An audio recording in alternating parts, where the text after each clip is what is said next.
আসসালামু আলাইকুম প্রিয় পঞ্চম শ্রেণীর শিক্ষার্থীবৃন্দ। আজ আমরা আলোচনা করব তোমাদের বইয়ের পার্ট 2 তিতুমির।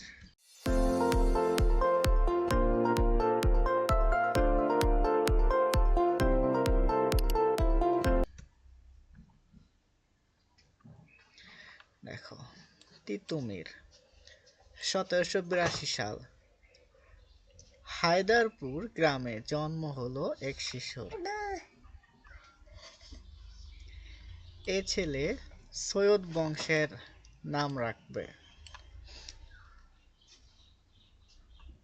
হঠাৎ করে শিশুটির কঠিন অসুখ করল। আমারও তাই মনে হয়। খুব তেতো ওষুধ মনে হয়, খাবে না। তাই তো। আরে বাহ, ওষুধ খেয়ে নিল দেখি। 10-12 দিন পর। তেতো ওষুধ ওর এত প্রিয়, আজ থেকে ওর নাম রাখলাম তিতু, অর্থাৎ তিতুমির। তিতুমির পড়তো গ্রামের মাদ্রাসায়। ঠিক বলেছ তিতুমির, তোমার মনটা সত্যি অনেক বড়। দেশের মানুষের জন্য কিছু করা দরকার। দেখো এখানে কি দেখাচ্ছে, তিতুমির দন কুস্তি করত, লাঠি খেলা করত। এখানে ছবির মাধ্যমে তোমরা দেখতে পাচ্ছ। তীর ছোড়া শিখত, তরবারি চালানো শিখত। তখন বাংলাদেশ শাসন করত ইংরেজরা।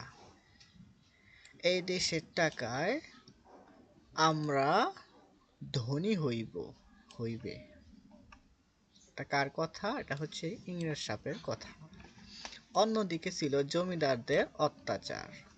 দেখো এই রাজা কি বলতেছে, খাজনা দিবি না, চাবুকে পিঠের চামড়া তুলে নেব। দেখো তারা কি বলতেছে, সাধারণ কৃষক, হুজুর আমি গরিব মানুষ, গত বছর বানের জলে ধান ভেসে গেছে। তিতুমির স্বাধীনতার কথা বললেন, অন্যায়ের বিরুদ্ধে কথা বললেন। দেখো এখানে ইংরেজ কি বলতেছে, তিতুমির বড্ড অসুবিধা করিতেছে। তো রাজা কি বলতেছে, না, তিতুমিরকে নিয়ে পারা যাচ্ছে না, ওকে শায়েস্তা করতে হবে। তিতুমির গ্রাম ছেড়ে নারিকেলবাড়িয়ায় গেলেন।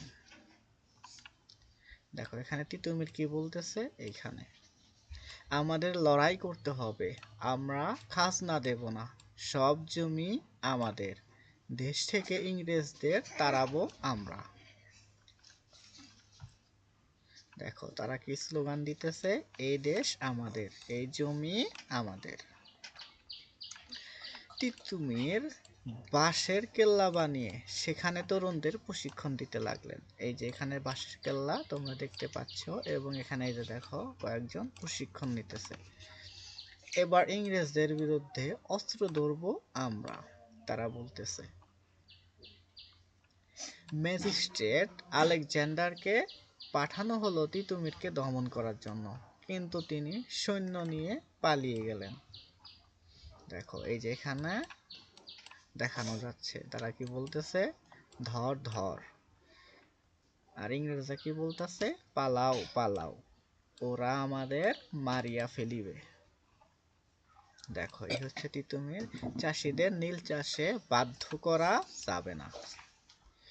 তিতুমির কয়েকটা নীলকুঠি দখল করে নিলেন। নীলকুঠি মানে ইংরেজরা যেখানে থাকতো। 1831 সাল লর্ড বেন্টিঙ্ক বিশাল সেনাবহর পাঠালেন তিতুমিরকে শায়েস্তা করার জন্য। কামানের সামনে দাঁড়িয়ে ওরা পারিবে না, এটা ইংরেজরা বলতেছে। এই হচ্ছে কামান, এটা হচ্ছে ব্রিটিশদের পতাকা। তখনও ভোরের আলো ফোটেনি, ইংরেজরা বাঁশের কেল্লায় হামলা চালালো। এই যে দেখা যাচ্ছে, ভুম ভুম। লড়ে যাও দেশের জন্য, লড়ে যাও, কে বলতেছে, তিতুমির। হঠাৎ একটা গুলি লাগলো তিতুমিরের বুকে। বাঁশের কেল্লাতেই প্রাণ গেল তার। একদিন অর্থাৎ মরার সময় সে কি বলতেছে, একদিন এ দেশ ঠিক স্বাধীন হবে। তিতুমিরের অনেক সঙ্গীকে বন্দী করা হলো।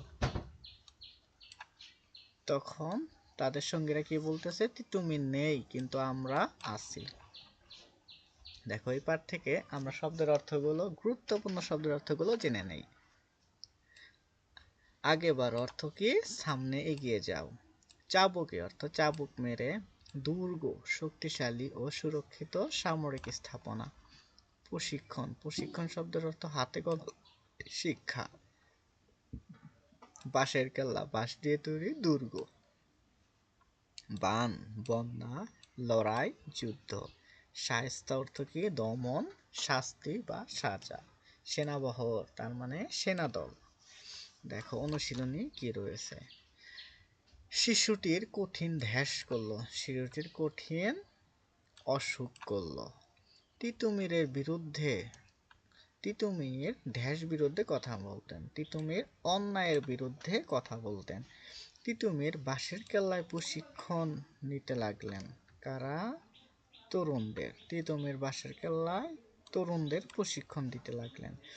দেশের ধ্যাস জন্য কিছু করা দরকার, দেশের মানুষের জন্য কিছু করা দরকার। তারপরে কি, লর্ড বেস্টিংস, লর্ড বেন্টিং বিশাল ধ্যাস পাঠালেন, কি পাঠালেন, সেনাবহর পাঠালেন। এখান থেকে তোমরা উত্তর দেখে নিতে পারো।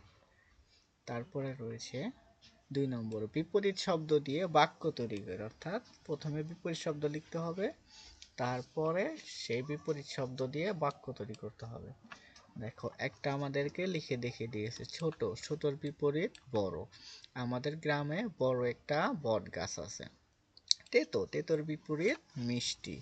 আমার মিষ্টি খেতে ভালো লাগে।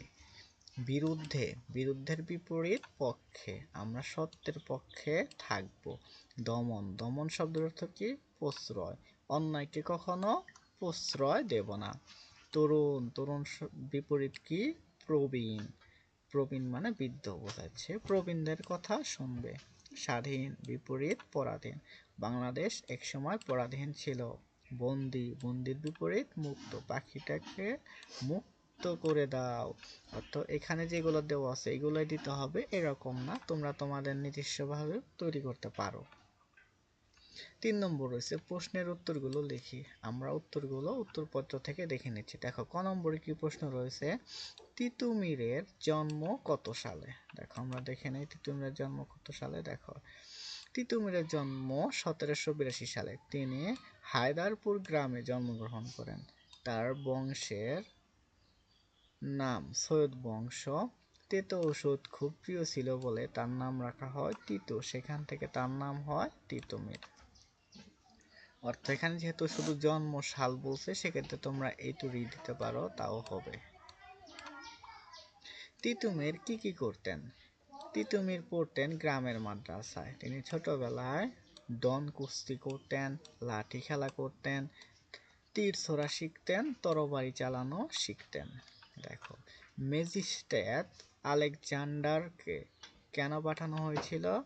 তিতুমির স্বাধীনতার কথা বলেন, অন্যায়ের বিরুদ্ধে কথা বলেন, তিনি লড়াই করার কথা বলেন, কৃষকদের খাজনা দিতে নিষেধ করেন, তিনি ইংরেজদের দেশ থেকে তাড়াতে চান, বাঁশের কেল্লা বানিয়ে তরুণদের যুদ্ধের প্রশিক্ষণ দেওয়া শুরু করেন। এইসব কারণে তিতুমিরকে দমন করতে ম্যাজিস্ট্রেট আলেকজান্ডারকে পাঠানো হয়েছিল। দেখো ঘ নম্বর প্রশ্ন কি রয়েছে, নীল চাষিরা কিভাবে তাদের উপর অত্যাচারের প্রতিবাদ করেছিল। নীল চাষিরা খাজনা দেওয়া বন্ধ করে দেন, তারা সকলে প্রশিক্ষণ নেওয়া শুরু করেন, তারা তিতুমিরের ডাকে সাড়া দেন, তারা নিজেদের দেশ ও জমির অধিকারের কথা শুনে প্রতিবাদী হয়ে ওঠেন। তিতুমিরের বাঁশের কেল্লায় যুদ্ধের প্রশিক্ষণ নেন, তারপর ইংরেজদের বিরুদ্ধে লড়াই শুরু করেন। এভাবে অস্ত্র ধারণ করে নীল চাষিরা তাদের উপর অত্যাচার প্রতিবাদ করেন। নম্বর প্রশ্নে কি রয়েছে দেখো, ইংরেজদের হাত থেকে এই দেশকে মুক্ত করার চিন্তা তিতুমিরের মনে কেন এসেছিল। তিতুমির ছোট থেকে মানুষের জন্য কিছু করতে চাইতেন। সে সময় বাংলাদেশ শাসন করত ইংরেজরা। তারা এদেশের মানুষের টাকায় ধনী হতে চাইতো। অন্যদিকে জমিদাররাও কৃষকদের উপর অত্যাচার চালাতো। তাই তিতুমির স্বাধীনতার কথা বলে ইংরেজদের হাত থেকে এ দেশকে মুক্ত করার চিন্তা করেন। দেশের কল্যাণের জন্য তুমি কি কি করতে চাও তা লেখো। দেশের মানুষের কল্যাণ করলেই দেশের কল্যাণ হয়। তাই আমি চাই দেশের মানুষকে সহযোগিতা করে দেশের কল্যাণ করতে। আমার থেকে ছোট বা আমার সমবয়সী গরিব ছেলে মেয়েদের পড়ার বই দেব। বাবা মায়ের সহযোগিতা নিয়ে গরিব মানুষের খাদ্য ও পোশাকের ব্যবস্থা করব।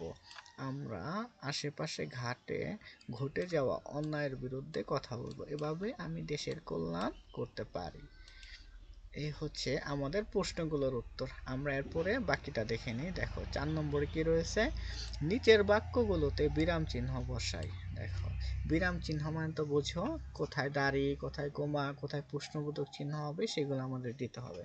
একটা বাক্য সম্পূর্ণ শেষ হয়ে গেলে তখন কি হয়, দাড়ি হয়।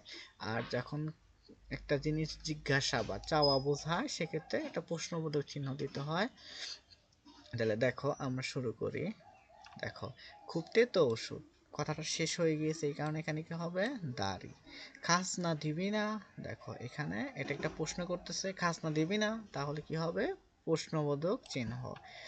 হুজুর আমি গরিব মানুষ, দেখো এখানে একজনকে সম্বোধন করছে প্রথমে, যেমন হুজুর আমি গরিব মানুষ, তাহলে হুজুরের এখানে কমা দিয়ে তারপরে হচ্ছে আমি গরিব মানুষ, একটা সম্পূর্ণ কথা, এই কারণে শেষে দাড়ি।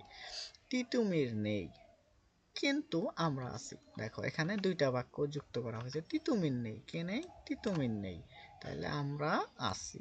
তাহলে একটা সম্পূর্ণ লাইন শেষ হয়েছে, নেই একটা কথা আর একটা কথা যুক্ত হয়েছে, যার কারণে শেষে দাঁড়ি, মাঝখানে কমা। তিতুমির বললেন, কে বললেন, তিতুমির বললেন, তাহলে একটা কমা এখানে।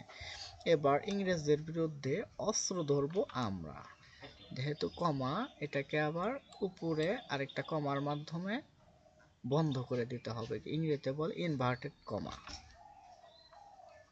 দেখো 5 নম্বরে কি রয়েছে, পাঠে তিতুমির যা যা বলেছেন আলাদা করে লিখে, অর্থাৎ তিতুমিরের সম্পূর্ণ কথা আমাদেরকে আলাদা করে লিখতে হবে। চলো আমরা দেখে নেই এটা আমরা কিভাবে লিখতে পারি। দেখো এই যে আমরা এখান থেকে দেখে নিব তিতুমির কি কি বললেন। দেখো তিতুমির যা যা বলেছে তা আলাদা করে দেখো, পাঠে তিতুমির যা যা বলেছেন তার নিচে আলাদা করে লেখা হলো। ক নম্বর, দেশের মানুষের জন্য কিছু করা দরকার। খ নম্বরে কি লিখছি, আমাদের লড়াই করতে হবে, আমরা খাজনা দেব না, এসব জমি আমাদের, দেশ থেকে ইংরেজদের তাড়াবো আমরা, এবার ইংরেজদের বিরুদ্ধে অস্ত্র ধরবো আমরা, চাষিদের নীল চাষে বাধ্য করা যাবে না, লড়ে যাও দেশের জন্য, লড়ে যাও, একদিন দেশ ঠিক স্বাধীন হবে। এগুলোই ছিল তিতুমিরের কথা। এরপরে কি রয়েছে দেখো, ইংরেজদের বলা শব্দগুলো সঠিকভাবে জানি। দেখো ইংরেজরা কিন্তু বাংলা পারতো না, তারা ইংরেজিতেই বলতো। দেখো তারা একটু অন্যভাবে বলতো ড্যাশ, তাহলে দেশের বাংলা কি, দেশ। অসুবিধা, তাহলে অসুবিধা। ধনী, আর বাংলা শব্দ ধনী। করিতেছে, তার মানে করিতেছে। টালিয়ে, দাঁড়িয়ে, দাঁড়িয়ে। অর্থাৎ ইংরেজরা যেহেতু বাংলা পারতো না, তারা ইংরেজের মতো করে বলতো, সেগুলোর বাংলা শব্দ হচ্ছে এরকম। তারপরে দেখো কি রয়েছে, নিচের দাগ দেওয়া শব্দগুলো কোন পদ। দেখো পদ কয়টা, বিশেষ্য, বিশেষণ, সর্বনাম, অব্যয়, ক্রিয়া, এরকম 5টা ছিল, 6টা, তবে সর্বনামও আছে। তাইলে আমরা দেখো এখানে দাগ দেওয়া রয়েছে, এগুলো কোন পদ সেগুলো আমাদেরকে আলাদা করে এই যে এরকম ছক করে লিখতে হবে পরীক্ষায় আসলে।